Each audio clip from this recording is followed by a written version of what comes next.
Thanks for clicking. Canada's inflation data came in hot in March as expected, with higher gas prices pushing headline to 2.4%. And that data comes as Bank of Canada Governor Tiff Macklem assured reporters on Friday that the central bank doesn't want to hike too early or too late on oil-driven inflation, meaning so long as the central bank gets things just right, we have nothing to worry about. We're all fine, everyone's fine. Yet, as we'll see today, there are some early warning signs that we can identify that will tell us that broad-based inflation is coming. We don't necessarily need to wait for the government to tell us what to do. So what I want to do today is go over Canada's inflation data for the month of March, take a look at some of those early warning signs for general inflation, and then discuss what to look for next. Speaking of next, the Bank of Canada is making its next interest rate announcement next week with a press pageant held thereafter, and we'll obviously have an update out on both on this channel. Make sure you click like and subscribe if you want to get those updates, but for now, let's get into this data.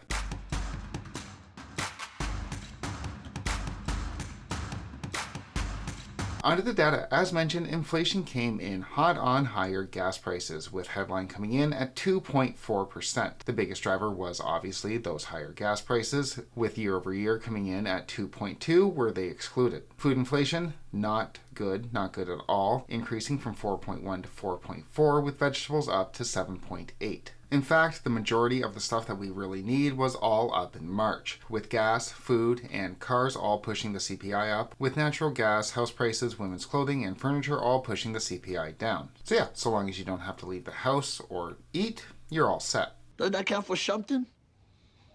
With that said, measures of core inflation, those measures the Bank of Canada looks to when deciding interest rate policy, appear to be holding or getting better, with CPI median holding at 2.3 and CPI trim dropping from 2.3 to 2.2. Though it is also worth noting that month over month, measures of core inflation are a bit less rosy, seeing the biggest spike that they've seen since the summer of 2022. That is just 1 month's data, though definitely something we'll continue to keep an eye on. So headline inflation coming in hot based off higher oil prices, no real surprise there. Food inflation also coming in hot, though again, no real surprise there. Measures of core inflation, those broad-based measures, appear to be holding. And while headline inflation is up, the Bank of Canada is trying to exert calm, noting that the bank doesn't want to jump too early, raise rates, and hurt the economy, while at the same time, it also doesn't want to come to the table late, allowing inflation to take hold and get entrenched. You're learning so many important things, and I'm so proud of you.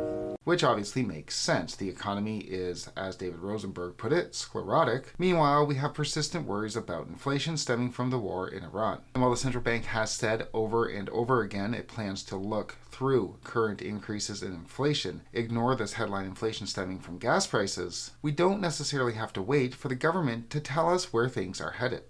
Do you think that's true? And on that, we can look to some of the very early warning signs of inflation, which we've discussed so much before on this channel.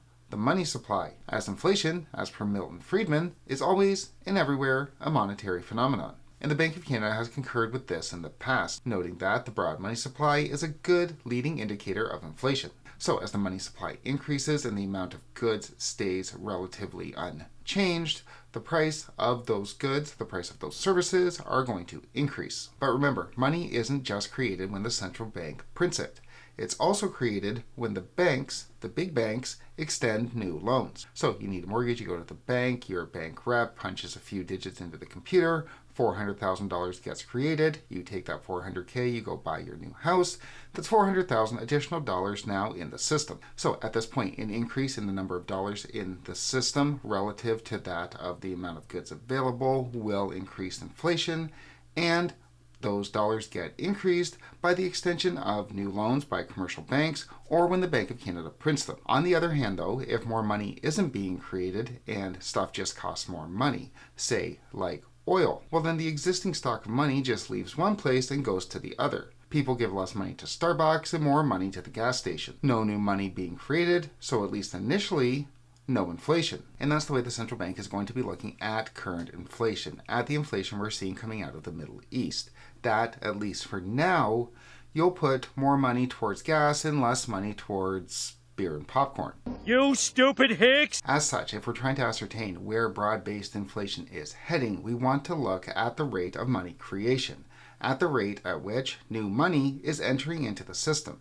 And remember, this isn't just theory, This also works in practice. In fact, it has worked in practice time and time again. This is how much Canada's broad money supply was growing 1 year prior to the Bank of Canada raising rates in February of 2022. Here's the money growth in the 70s, 80s, and 2020s, all coinciding with the biggest bouts of inflation the West has seen in the past 50 years. In fact, if we look at each time the central bank undertook the biggest interest rate increases in the 70s, early 80s, early 90s, and 2022, all were preceded by big increases in year-over-year money growth. Now, it's also worth noting that the velocity of money, that is, the rate at which currency changes hands, is also an important part of the conversation, though I don't want to get too much into the weeds, so we'll leave that discussion for another time. But for now, we know that both in theory and in practice, money supply growth will tell us where inflation is heading.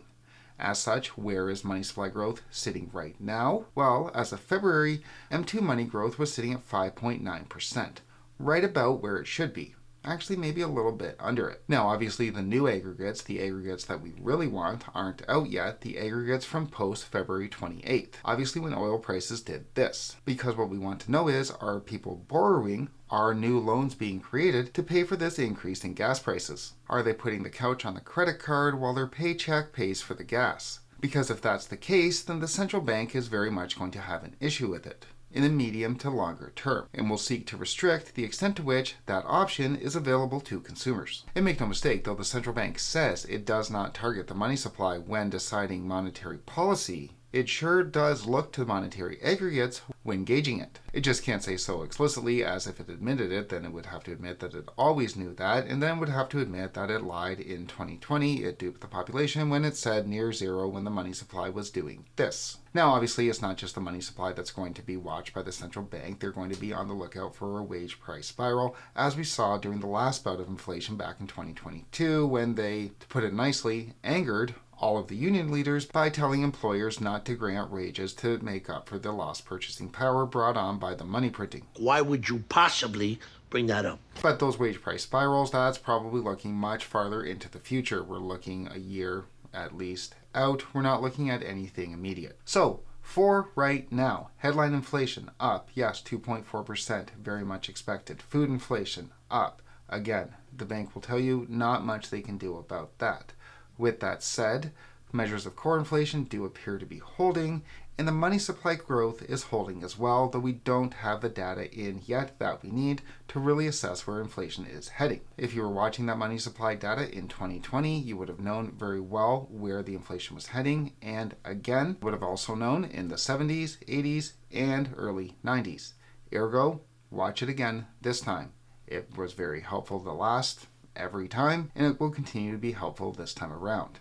And we'll obviously continue to track it on this channel. Make sure you click like and subscribe if you want to get those updates, but for now, thanks so much for watching.